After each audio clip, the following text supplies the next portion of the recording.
it's easy to lose the story in the details. So we're taking a bird's eye view of the key promises and covenants that we've learned in the Bible walkthrough so far on The Bible Brief. Did you know that The Bible Brief is a listener-supported show? Consider becoming a monthly supporter at the link in the show notes.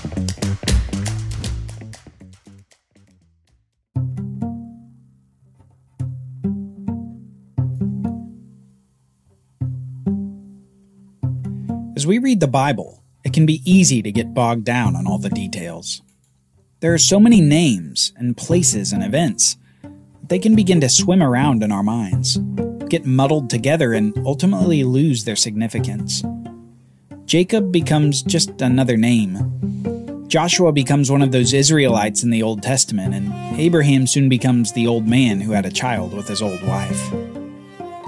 If we're not intent to hold all the people, places, and events together, we can just separate them into little vignettes, little stories to teach us moral lessons and nothing more. The fall of man in the garden becomes a warning against temptation and deception. The Exodus becomes a legend of triumph of slaves over their masters. The conquest of the land becomes a lesson in the benefits of good military strategy. Drifting into this mere moralistic reading of the Bible must be resisted. And a key way to resist this type of reading is to always keep the big story in mind. Not the story of the fall, or the Exodus, or the conquest. No, the story we need to keep in mind is the story of the Bible as a whole. Removing these smaller vignettes from their Bible story context robs them of their significance by reducing them into mere moral lessons. However, remembering each smaller story in the context of the larger story of the Bible anchors us to significance. The fall of man is not merely a story of temptation and deception, but it's foundational to the rest of the Bible story. It shows us the problem of sin and the promise of God to deal with sin and death and evil. The Exodus isn't merely about slaves in triumph over their masters, but it's a demonstration of the faithfulness of God to hear the cries of his people and to fulfill promises made generations prior. The conquest isn't merely a lesson on military strategy. It's a picture of God's power to bring his promises to bear and his blessing upon his obedient people. The big story of the Bible weaves together all of these seemingly individual stories to provide a message inscribed from the first page to the last page of the Bible. A message of salvation to a world through a Savior that God will provide. A Savior who will bless his people in a new garden land, having defeated and cast out evil. Reading the Bible rightly means always keeping the big story in mind. With that said, we're going to do a review of some of the key promises and covenants to provide something like a status update based on where we are so far in the story of the Bible. So let's get to it. God's mission is blessing for the world. From the very beginning, blessing was his purpose and plan for humanity. He placed Adam and Eve in the Garden of Eden and blessed them, saying, "Be fruitful and multiply and fill the earth and subdue it." They were to fill the world with humans and bless the world through their benevolent rule over all the creatures. But this unmitigated blessing was lost.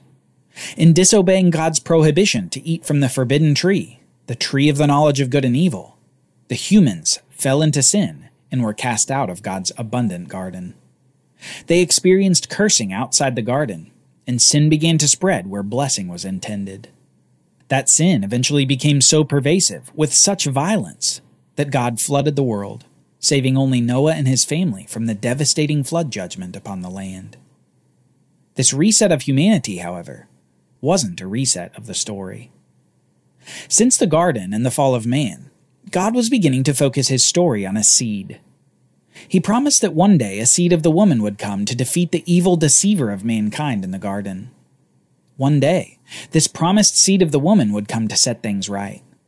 And Noah was one of those people in that seed's genealogy through Eve's third son. Noah and his family were demonstrations that even in the midst of a worldwide flood judgment, that God's promises do not fail. That line of seed continued past Noah, through his son Shem, all the way to a man named Abraham, who lived among an idol-worshipping family just south of where the Tower of Babel had had its construction interrupted. From Ur, Abraham was called to a new place, a new land by God himself.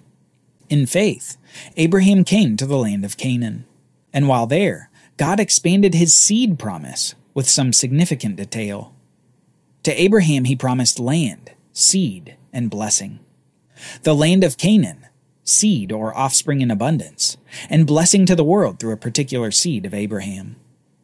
Through these promises contained in the Abrahamic Covenant, God was expressing more of his plan to bless the world again. He was going to set things right, and he would do it using the offspring of Abraham, and especially a particular future offspring. God's mission of blessing was gaining more detail. Eventually, a nation came from Abraham, his son Isaac and his grandson Jacob. The nation was named after Abraham's grandson, who was renamed Israel after a midnight wrestling match with God. This nation was a group of 70 when they traveled from the land of Canaan to Egypt to escape a famine. And about 400 years later, they had grown into a nation of around 2 million people. There was a problem, though. While a prior Pharaoh king of Egypt had honored Jacob and his family, a new Pharaoh arose in Egypt who didn't remember them. Instead, he forced all Israel to hard labor to build great store cities for him. Further, out of fear of the Israelites and their growing population, he instituted a genocidal campaign against all the little boys born to them. The Israelites cried out to God for salvation from this evil ruler. It was in this context that God rose up Moses, an Israelite raised in Pharaoh's own household, to lead the Israelite nation out of their Egyptian slavery to the land of Canaan, that land long ago promised to Abraham. At the age of 80 years old, Moses leads the people in the great exodus from Egypt after God sends great plagues upon Egypt. 3 days later, Yahweh, the God of Israel, defeats the Egyptian army at the Sea of Reeds after the people of Israel walk through the sea on dry ground. The people have been saved from their slavery by God, and Moses leads the people to Mount Sinai, where God descends atop the mountain in a fearful display of sheer power. The people demand that Moses speak to God alone because they fear to be close to the mountain lest they die. And it's here at Mount Sinai that God begins to give the nation a collection of laws as part of a covenant with them. Starting with the 10 Commandments, he gives the nation a body of laws that will govern the nation, and the nation agrees to follow all the laws that God gives them. The Sinai Covenant is instituted. But soon, the people fail to obey God when they come to the entrance of the promised land of Canaan. Instead, they spend the next 40 years in the wilderness until the disobedient generation is all dead. Just before the death of Moses, he reminds the people of the covenant initially made at Mount Sinai, and tells the people of the blessing and the curses that will be experienced in connection with this covenant. To this younger generation, he says that great and wonderful blessing will be experienced by the nation if they obey God's laws in the land of Canaan that they're about to enter. But in contrast, truly awful cursing will result from disobedience to God's law. The people will be cursed and cast out from the land of Canaan. After reviewing this blessing and curse, Moses dies, and the people enter the land of Canaan through the leadership of Joshua. They conquer much of the land and come to be the major power among the nations of Canaan. Joshua allots land to each of the 12 tribes of Israel and echoes the message of Moses before Joshua himself dies. The people will be blessed if they obey, and cursed if they disobey.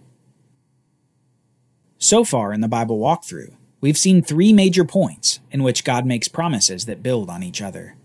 And it's critical that we correctly understand how these promises relate to one another, or we can misunderstand coming events in the Bible story. The first point is the promise of the seed. This is the oldest promise in God's story of blessing. It's a promise that forms the basis of the other promises in the Bible.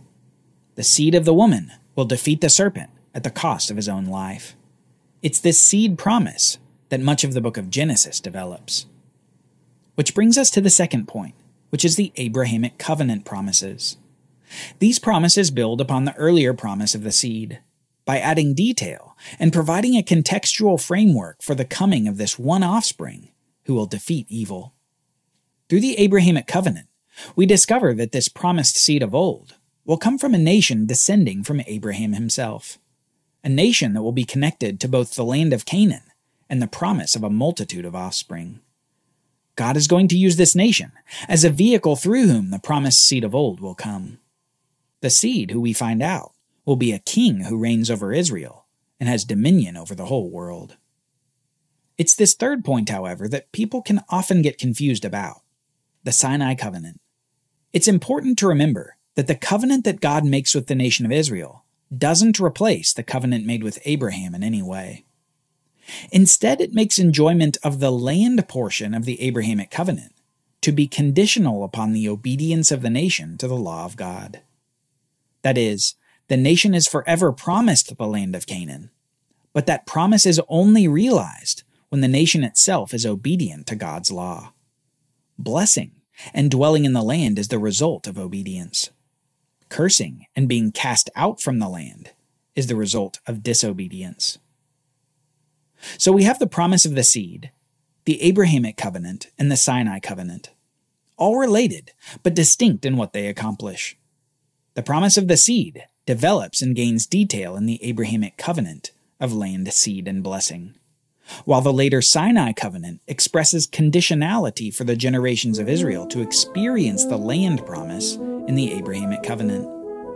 If they obey God, they will experience the blessing of dwelling in the promised land. If they disobey, they will experience cursing and being cast from the land. Keeping these promises and the covenants straight can help us keep the story of the Bible straight in our minds. We can see that as the story continues to progress, God is working all these promises toward the oldest promise in the book. He's going to bring forth a seed from Eve, from Abraham, and from the nation of Israel. That offspring, then, will gain back the blessing of the Garden of Eden. He will defeat his enemies, and he will reign as king. But before that, God is weaving into his great story the nation of Israel. He's using this nation both as a vehicle of promise and as an object lesson for other nations. He's setting up history for the entrance of the Savior of the world, so that all will be primed when the blessing is made available again, not just to Israel, but to all the nations of the world. Join us next time as we launch into the next era of the Bible story, an era of leadership vacuums, God's mercy, awful rebellion, and the anticipation of a king. Next time, we launch into the era of the Judges. The Bible Brief is brought to you by the Bible Literacy Foundation, dedicated to helping people like you learn the Bible. Copyright Bible Literacy Foundation 2023.